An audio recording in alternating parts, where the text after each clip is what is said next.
One Christmas Eve, many years ago, two children named Clara and Fred tiptoed down the stairs and took turns peeking through the keyhole in the big hallway door. They were trying hard not to giggle as they looked into the living room. They kept putting their hands over their mouths, but somehow they couldn't stop giggling. They saw their mom and papa and funny old Uncle Drosselmeyer trimming the Christmas tree. Clara was so excited that she could hardly keep from singing. Look, look, look through the keyhole, do you see what I see? Bonbons and sugar plums and dolls beneath the Christmas tree.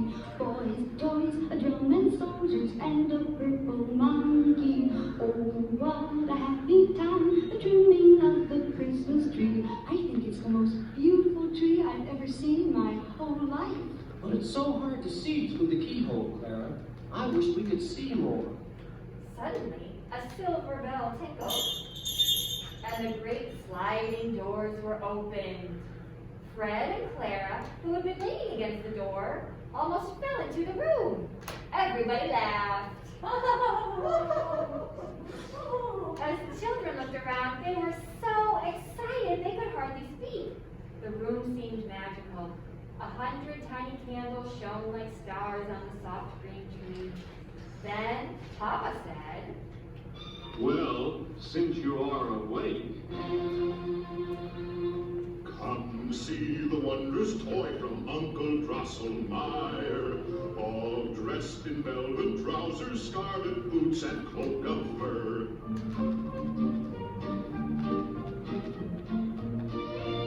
Oh, look at him. He's the most wonderful nutcracker I've ever seen. If you should lift his cloak, his mouth will pop wide open. Feed him a nut because you cracked that nut between his jaws. He's so handsome, funny, and clever. I will keep him forever. Stop! Don't you dare go near him, you will hurt him, Fred. For that nut you got will never fit inside his head. Just then, Fred forced a big black walnut into the poor nutcracker's mouth. Well, naturally, such a nut was much too large. Out tumbled two of the nutcracker's teeth. Clara was so upset, she began to cry. Oh, Papa, the nutcracker is hurt. Fred, how could you be so mean? Oh, who cares? He's just a silly old nutcracker anyway. Who wants to play with him? I'd rather play with drums and soldiers. But I think he's the most beautiful nutcracker that ever was. Don't cry, Clara. We will fix him just as good as new. But he's hurt and sick, Papa.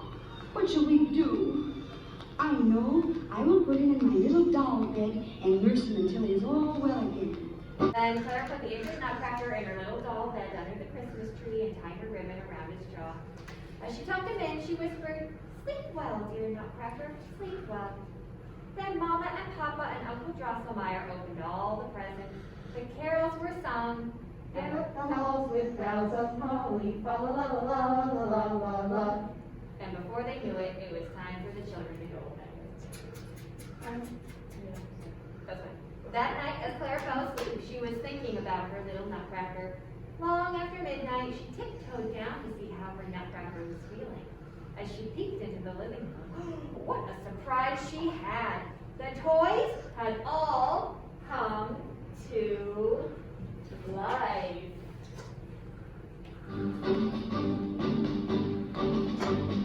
Dogs followed by cats and kangaroos, all marching along in step by twos. A tiger and a teddy bear, a zebra and a horse were there, a stranger sight, that magic night, the toys had come to life.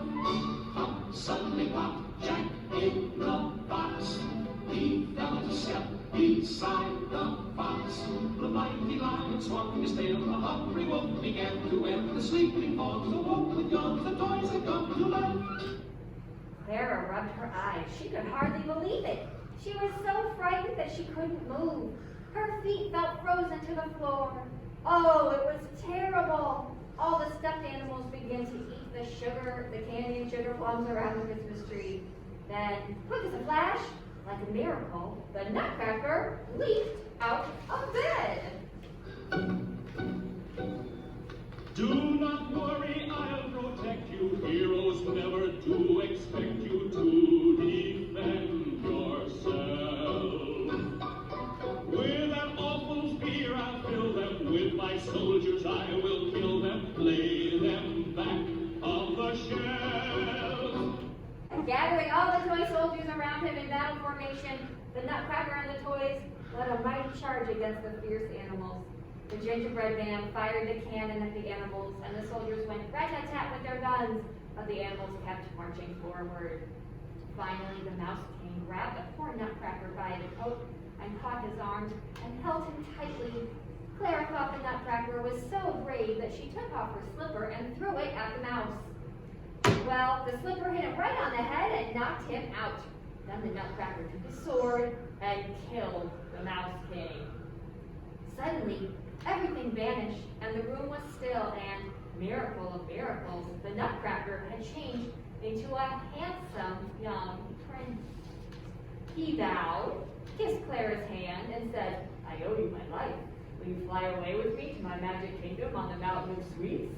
And Clara, of course, very happily said yes.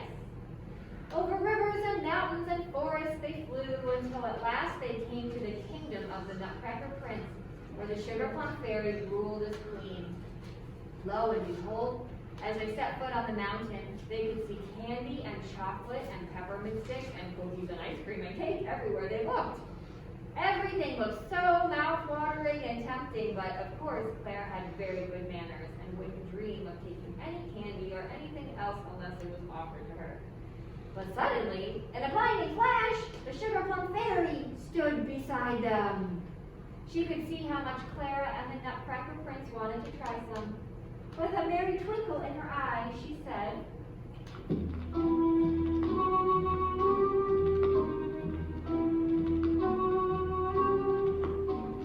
How'd you do?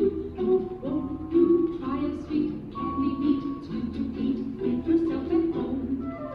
Try a pie, the candy's handy, have a slice of this nice chocolate honeycomb. well, you can be sure Clara and the Nutcracker Prince held themselves to some of the wonderful things all around them. Then Clara and the Nutcracker Prince wandered hand in hand down the magic mountain and into the castle.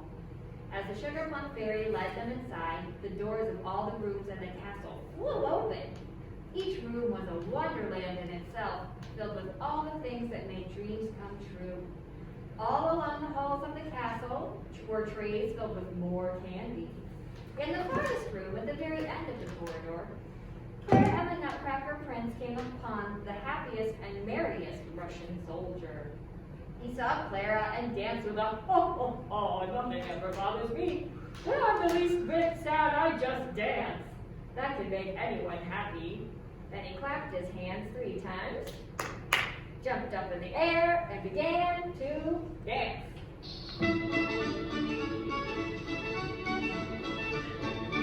Dance if you feel the least downhearted. Dance and you'll feel good once you've started. You hold, you heave, you how with a yip and a yap, or a tap as you step, step, step. Dance if you feel like trouble's coming. Dance, let your feet go lightly drumming. You turn with a flip, a flap, a clip, a clop, a clap, a tap, tap, tap.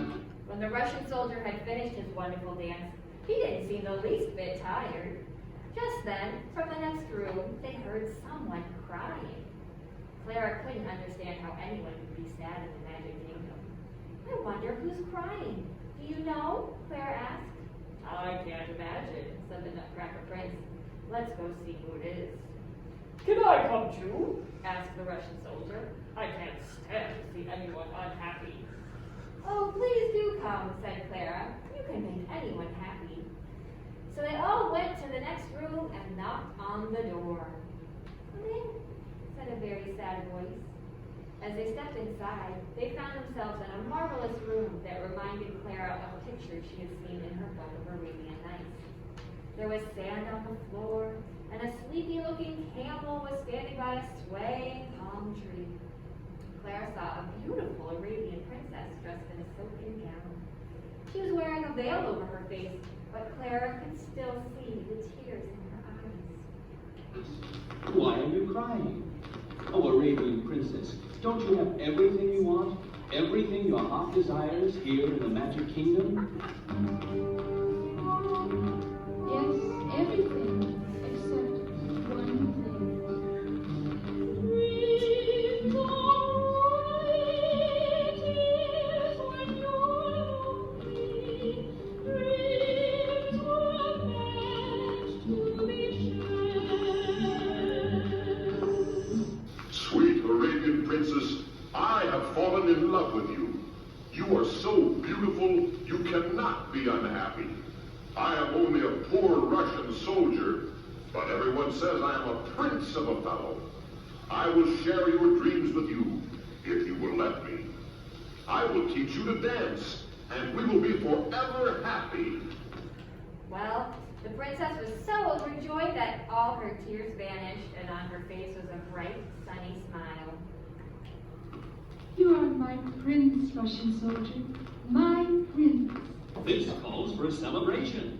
Yes, there must be a celebration. I know, an engagement party. Come, let's tell the Sugar Plum Fairy. You don't have to tell me, Clara. I heard the whole thing. I always hoped the Arabian princess would find someone to share her dreams with. But I never thought of introducing her to the Russian soldiers. Let the party bells ring. Everyone's invited to the celebration. Let's make a feast, that's the least we can do. Make it grand and make it great. Now's the time to celebrate. Let's make a feast, that's the least we can do. Wear your spats and funny hats. Bring your friends with you. Then the Sugar Plum Fairy waved her magic wand, and all of a sudden, the room was changed into the most amazing ballroom that Clara had ever seen. In the center of the room was a 100-foot-long table filled with thousands of wonderful things to eat and drink, and every kind of flower you could imagine. Clara's eyes almost popped right out of her head as she held the Nutcracker Prince's hand tightly.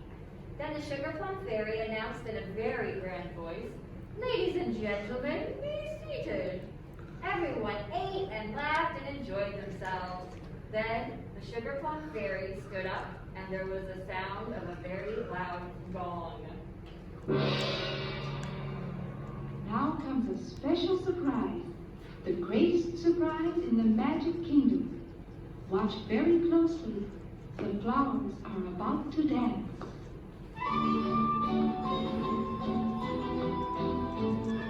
See how the flowers dance, waltzing in time round the ballroom. Each gardenia dancing with the rose, gently swaying while the music flows.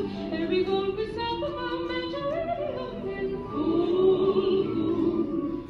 As the dance ended, the whole room seemed to slowly fade away and disappear.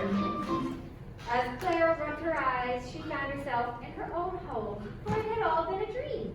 But Clara thought it was the most beautiful dream that anyone could ever have. The end.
off her slipper and threw it at the mouse.